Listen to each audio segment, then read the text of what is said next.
Fiabe per bambini. Audiostorie dai 0 anni in su. Il gigante pauroso. C'era una volta un calzolaio che non aveva troppa voglia di lavorare e quando poteva piantava lì bottega e via a gironzolare per la campagna. Ora accadde che un mattino, mentre se ne stava canterellando soletto per la pianura, vide ciò che fino allora non aveva mai visto, cioè alla sommità d'un grande monte sorgere un alto castello. Incuriosito decise di recarvisi per accertarsi di che realmente si trattava. Ma quale non fu la sua immensa sorpresa quando, avvicinandosi, vide che non si trattava di un castello, ma di un vero e proprio gigante, il quale appena lo scorse, con una voce che sembrava un tuono, gli gridò: «Che cosa vuoi, insetto?»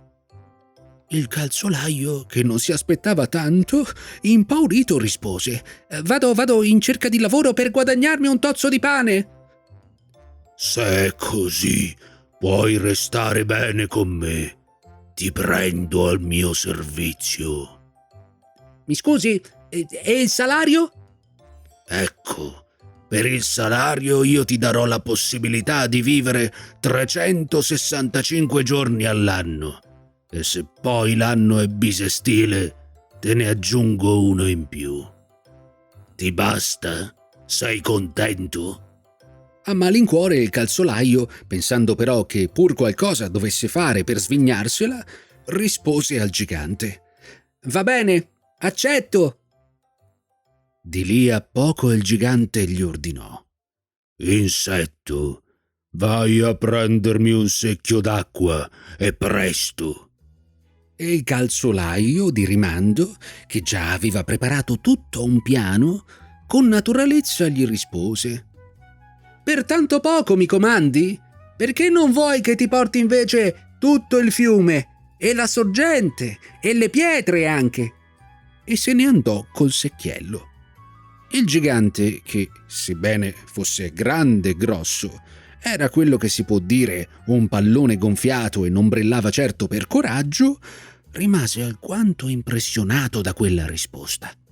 E lo fu maggiormente quando, ordinato al calzolaio di andare a prendere 2 ceppi al bosco, sentì anche questa volta dirsi con noncuranza: «Ma perché solo 2 ceppi? Perché non mi ordini di tagliare tutto il bosco in un colpo solo?» La cosa, come vedete, non era tale da lasciare insensibile, e il gigante pensò alla maniera di liberarsi di quel servitore, tanto più che s'era fisso in mente che dovesse trattarsi di un essere dotato di una qualche misteriosa forza sovrannaturale, supposizione che gli venne accresciuta alla sera, quando all'ora di andare a letto il calzolaio gli domandò: «Scusate, padrone, ma la notte avete l'abitudine di russare?»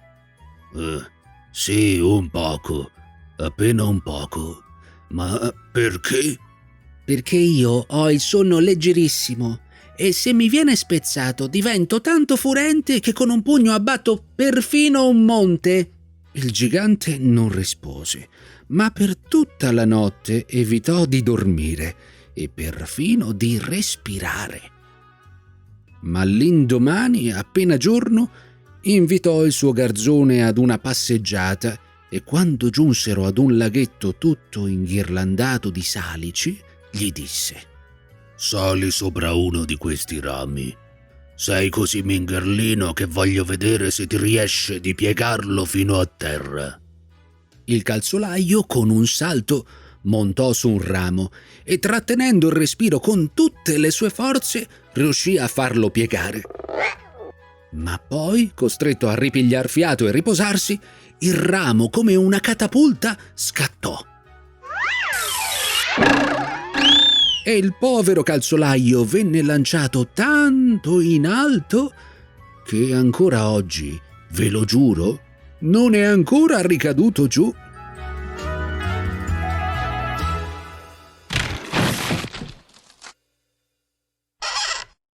Ti è piaciuta la storia? Se vuoi, ascoltane un'altra insieme a noi.